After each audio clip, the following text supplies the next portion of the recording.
సంఘము మెదక్ అంతటి పక్షంగా అన్నకు హృదయపూర్వకమైన వందనాలు. ఆ ప్రభు యొక్క దీవెనలు ఎల్లప్పుడూ మీకు మీ కుటుంబానికి కలిగి ఆయురారోగ్యం సుఖశాంతులుండి మీ ప్రభుత్వాన్ని మీ నాయకత్వాన్ని దేవుడు బహుగా దీవించి వర్ధిల్ల చేయును గాక. ఆమేన్ ఆమేన్. థ్యాంక్ యూ అన్న. ఏమన్నా తప్పులు మాట్లాడితే క్షమించండి. అదే సార్కి ఇస్తున్నా. మరి సమయం సార్కి ఇస్తున్నాం. ఇంకో మైక్ ఉందన్నారు, ఆ మైక్ ఇవ్వండి. సరే మరి సమయంలో గౌరవ ముఖ్యమంత్రి గారు యనమల రేవంత్ రెడ్డి గారు మనతో మాట్లాడతారు. క్రిస్మస్ మరియు శత జయంతి ఉత్సవాల గ్రీటింగ్స్ వారు అందజేస్తారు. మరి ఇంతకు ముందు వారు వచ్చినప్పుడు ఇక్కడ ప్రార్థనలు చేసి పంపినారు. వారి మొక్కుబడి ఉంది, డాక్టర్ రోహిత్ గారు మొక్కుబడి ఉంది. అన్ని మొక్కుబడులు ఒక్కసారి ఉమ్మడిగా చాలా పెద్ద తీర్చేశారు. దేవుడు వారిని బాగుగా దీవిస్తాడు. ఏ కొరతలు ఉండవండి, సమృద్ధి ఉంటుంది రాష్ట్ర ప్రభుత్వానికి. Thank you. ఈరోజు ప్రభు భక్తులందరూ మెదక్ చర్చ్ ప్రాంగణంలో మేరీ క్రిస్మస్ పండుగను నిర్వహించుకోవడానికి విచ్చేసి 100 సంవత్సరాలు ఈ మెదక్ చర్చ్ నిర్మాణం, ఈ దేవాలయ నిర్మాణం జరిగిన కార్యక్రమాన్ని అద్భుతంగా నిర్వాహకులు నిర్వహించిన ఈ కార్యక్రమంలో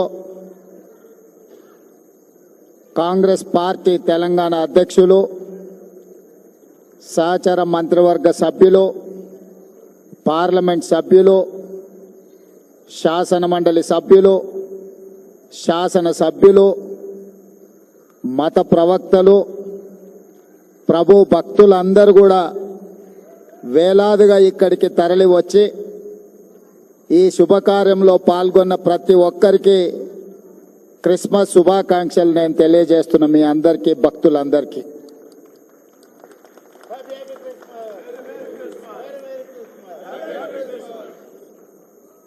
ఈరోజు 2 శుభకార్యాలు ఇక్కడ మనం నిర్వహించుకుంటున్నాం. ఒకటి, 100 సంవత్సరాల క్రితం ఆనాడు వచ్చిన కరువు కాటకాలను నిర్మూలించడానికి ప్రజలు ఆకలితో అలమటిస్తున్నప్పుడు పనికి ఆహార పథకం ఆనాడు ప్రభు మందిర నిర్మాణంలో భాగస్వాములైన ప్రజలందరికీ భోజనం పెట్టాలన్న ఒక గొప్ప ఆలోచన, వారికి పని కల్పించాలన్న ఆలోచనతో ఈ గొప్ప దేవాలయాన్ని నిర్మించడం జరిగింది. ఈ గొప్ప దేవాలయం దేశంలోనే ప్రముఖ, అదేవిధంగా 100 సంవత్సరాలు పూర్తి చేసుకొని ఒక గొప్ప దేవాలయంగా ఈరోజు పరిఢవిల్లుతున్నది. ఇది తెలంగాణ రాష్ట్రానికే గర్వకారణము. ఈరోజు దేశంలోనే గొప్ప చర్చిగా మన మెదక్ చర్చ్ కీర్తింపబడుతున్నది అని అంటే 100 సంవత్సరాల నుంచి భక్తులు దీన్ని అద్భుతంగా నిర్వహించడం వల్ల ఈరోజు దేశ స్థాయిలోనే మనకు గుర్తింపు వచ్చింది. అలాంటి 100 సంవత్సరాలు పూర్తి చేసుకున్న దేవాలయాన్ని భవిష్యత్తులో ఇంకా అద్భుతంగా నిర్వహించడానికి, అద్భుతంగా తీర్చిదిద్దడానికి ప్రభుత్వం దగ్గరికి స్థానిక శాసనసభ్యులు మైనంపల్లి రోహిత్, అదేవిధంగా మిత్రులు మైనంపల్లి హనుమంతరావు గారు నా దృష్టికి తీసుకొస్తే తప్పకుండా ఈ దేవాలయానికి సంబంధించిన ఎన్ని అవసరమైతే అన్ని నిధులను విడుదల చేయాలని మంత్రివర్గ సహచరుల అండతో, వారందరి సహకారంతో ఈరోజు నిధులను విడుదల చేయడం జరిగింది. ఈ చర్చికి నాకు గొప్ప సంబంధము, అనుబంధం ఉన్నది. నేను పిసిసి అధ్యక్షుడిగా ఉన్నప్పుడు ఇక్కడికి పర్యటన చేసి ఇక్కడ దర్శించుకొని ఆనాడు నేను స్పష్టంగా చెప్పెళ్ళిన భక్తులకు, మళ్ళీ వచ్చే సంవత్సరం ముఖ్యమంత్రి హోదాలో ఈ చర్చకు తప్పకుండా వస్తాను, భక్తులందరూ ఆశీర్వదించండి, పేదల ప్రభుత్వాన్ని తెచ్చుకోండి, పేదలకు మేలు జరుగుతుంది, ప్రభు ఆశీర్వాదంతో పేదల ప్రభుత్వం ఏర్పాటు చేసుకొని ముఖ్యమంత్రి హోదాలో ఈ చర్చకు తప్పకుండా వస్తాను అని ఆనాడు భక్తులకు మాట ఇచ్చిన, ఈరోజు చర్చ్ నిర్మాణం 100 సంవత్సరాలు పూర్తి చేసుకున్న సందర్భం.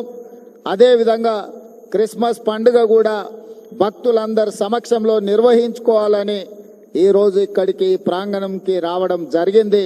చాలా సంతోషదాయకమైన పండగ. మీ అందరిని కలిసినందుకు నాకు చాలా సంతోషం కలిగింది.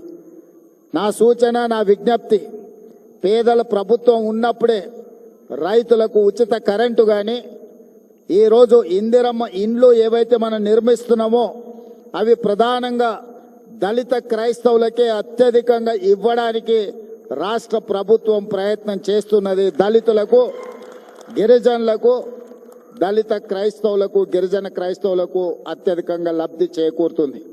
ఈరోజు రాజీవ్ ఆరోగ్యశ్రీ ద్వారా 10 లక్షల రూపాయలతో పేదలకు ఉచిత వైద్యాన్ని అందిస్తున్నాము అని అంటే అది కూడా పేదలకే చెందుతుంది. 200 యూనిట్లు ఉచిత కరెంట్ ఈరోజు రాష్ట్ర ప్రభుత్వం అందిస్తున్నది.